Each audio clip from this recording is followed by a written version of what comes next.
देखिए, सीधी सी बात है, किसी भी दूसरे दल की लोकतांत्रिक प्रक्रियाओं पर मैं टिप्पणी करूं उचित नहीं है, लेकिन 137 साल पुराना दल है, उसके समक्ष चुनौतियां हैं और वो चुनौतियों को अवसर में तब्दील कर सकते हैं।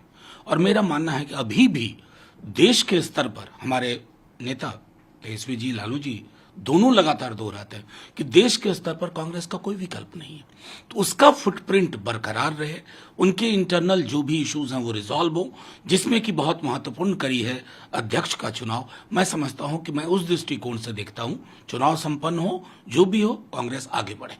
लेकिन सर, इस पार्टी की नीतियों को लेकर के जिस तरह से लगातार आलोचना हो रही है, भारतीय जनता पार्टी ही नहीं, खुद कांग्रेस के जो लोग हैं जिन्होंने साथ छोड़ा है पार्टी का, जेपी नड्डा साहब कहते हैं कि ना तो रीजनल ना ही नेशनल ना ही रीजनल किसी तरह का स्टेटस नहीं है, बल्कि ये फैमिली पार्टी है।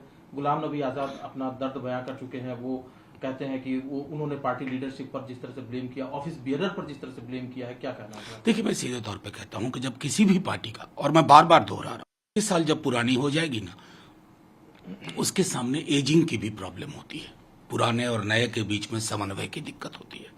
अब जगत प्रकाश नड्डा जी जो स्वयं पार्टी के अध्यक्ष हैं, मैं चाहूंगा कि उस दौर के अखबार और मीडिया की खबरों को निकाल लें जब लोकसभा में आप 2 सीट पर थे, 2 सीट, कैसी कैसी बातें आपके दल के बारे में हो रही थी। तो मृत्यु आलेख मत लिखिए, उपहास मत उड़ाइए, जनता ही तय करती है कौन 2 से 200 पर जाएगा, अब कौन 300 से 2 पर आ जाएगा। तो ये उचित नहीं है, ये उपहास उड़ाना ना लोकतंत्र की संवेदनाओं के खिलाफ।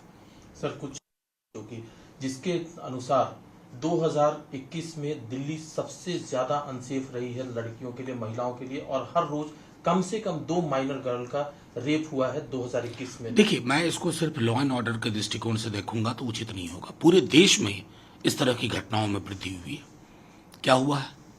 झारखंड के अंकिता को देखिए, बिल्किस को देखिए, हाथरस को देखिए।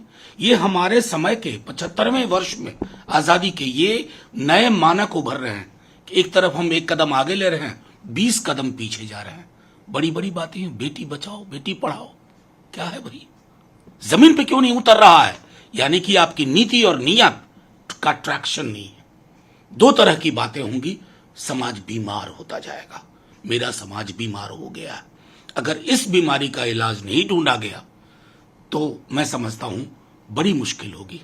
हम आगे बढ़ना तो दूर, कितने साल पीछे चले जाएंगे, नोबडी नोस।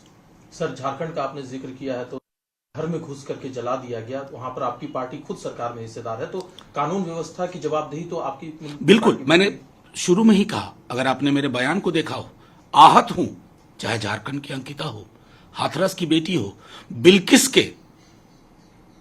के रेपिस्ट को माला पहनाया जाए और एक विधायक ये कहे कि फलानी जाति का और संस्कारी है, शर्मिंदा होना चाहिए पूरे देश को। प्रधानमंत्री से लेके एक अदना संतरी तक को माफी मांगनी चाहिए। ये देश के हालात हैं। लोग कहेंगे कि इस पर बोलूंगा, इस पर नहीं बोलूंगा, उस पर बोलूंगा। क्या कर दिया हमने? रेप, बलात्कार, जला के मार देने वाली घटनाओं पर भी हमने बंटवारा कर दिया कि ये इस समुदाय, ये उस समुदाय। छी, इससे पार पाना होगा। ये रुग्णावस्था है, ये रुग्ण कर रहा है सब चीजों को। सर, एक जो खबर बिहार में किया गया है, वहां पर भी सरकार है और भारतीय जनता पार्टी लगातार कर रही है कि जैसे ही आरजेडी और जेडीयू की सरकार बनी है, क्राइम रेट में लगातार इजाफा हो रहा है। हालांकि ये जो घटना है, इसको लेकर के क्राइम रेट से इतर आप बार बार कहते हैं कि नजरिया मैं भाजपा वालों को सिर्फ इतना कहना चाहूंगा कि यार, इस तरह की राजनीति बंद करो। आप जब सत्ता में थे तब भी घटना होती थी, तब भी हम ये नहीं कहते थे आप हैं इसलिए हो रहा है। समाज का एक वर्ग इस तरह का तैयार हो चुका है। पुलिस अपना अनुसंधान करेगी और कमी रहेगी ना, तो मुझे पूरा भरोसा है डिप्टी सीएम उनका 0 टॉलरेंस का नजरिया है और उसकी आप परिणति देखेंगे, उसका फॉलोआउट देखेंगे, उसका अनफोल्डिंग देखेंगे कुछ दिन में। लेकिन ये कौन सा तिलिस्म है भाई, जो तेजस्वी जी ने सदन में कहा, तुम अंदर तो मंगल, तुम बाहर तो जंगल। ढंग से तो बिहार वाले आपकी बात भी नहीं समझते हैं। आप सड़क पे नहीं निकल सकते हैं, ऐसे हालात आपने अपने लिए पैदा कर लिए। इस तरह की कोई घटना होना, संजीदगी और संवेदना से बात करिए। मैं आपके शासित राज्यों में भी होता तो मेरा पहला यह होता है कि ये समाज के रुग्ण होने का भी एक द्योतक है। सर, तेलंगाना के मुख्यमंत्री जो लोग शहीद हुए थे उनके परिवारजनों से मिलकर के उन्हें सहायता भी देंगे। क्या कहना है उनके इस दौरे को लेकर के इसको राजनीतिक दृष्टिकोण से देखा जाए या सिर्फ गलवान के लोगों से देखिए, सीधी सी बात सोचिए, वो एक राज्य के मुख्यमंत्री हैं, लगातार मुख्यमंत्री है। राज्य बनने के बाद वो अपने पुराने सहयोगियों से मिल रहे हैं, लालू जी से बहुत पुराने संपर्क रहे हैं, नीतीश कुमार जी से मिलने जा रहे हैं। इसको राजनीति से कतई ना देखा जाए, लेकिन हाँ एक बात तो है कि जो देश के हालात हैं आज के दिन में, अगर कोई भी 3-4 महत्वपूर्ण नेता बैठेंगे तो जाहिर है मौसम तो डिस्कस नहीं करेंगे ना।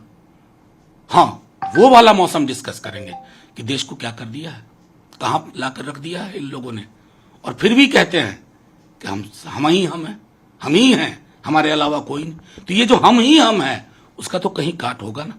लेकिन केसीआर के पिछले बयानों को अगर देखा जाए तो वो लगातार अपनी पहचान बनाने के लिए लगातार कोशिश कर रहे हैं, वो एक विकल्प के तौर पर खुद को पेश करने की कोशिश कर रहे हैं। तो कहीं ना कहीं नहीं, सीधी सी बात है, गुजरात के मुख्यमंत्री देश के प्रधानमंत्री होने का सपना देखें तो ये बहुत अच्छा खंड है, और तेलंगाना के मुख्यमंत्री अगर देश के बड़े ओहदे पर जाने को सोचे तो इस पर बड़ा बवाल है। साहब, ये दोहरी नीति कैसे चलेगी?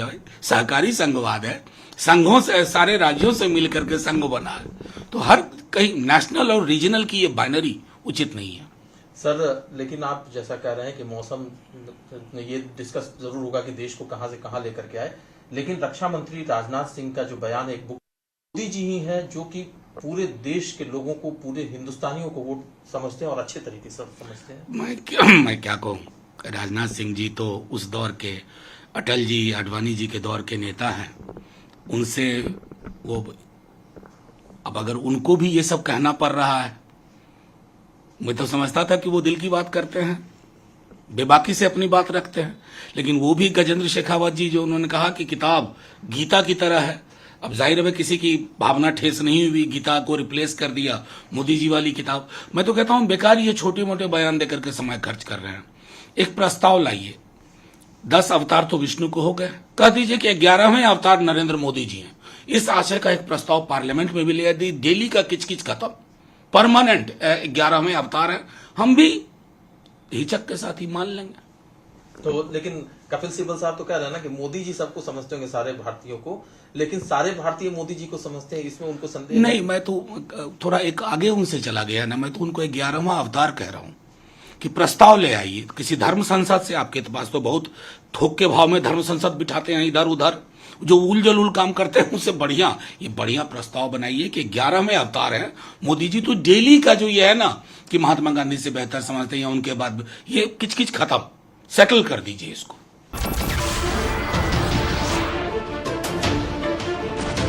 नमस्कार, मैं हूं संदीप चौधरी।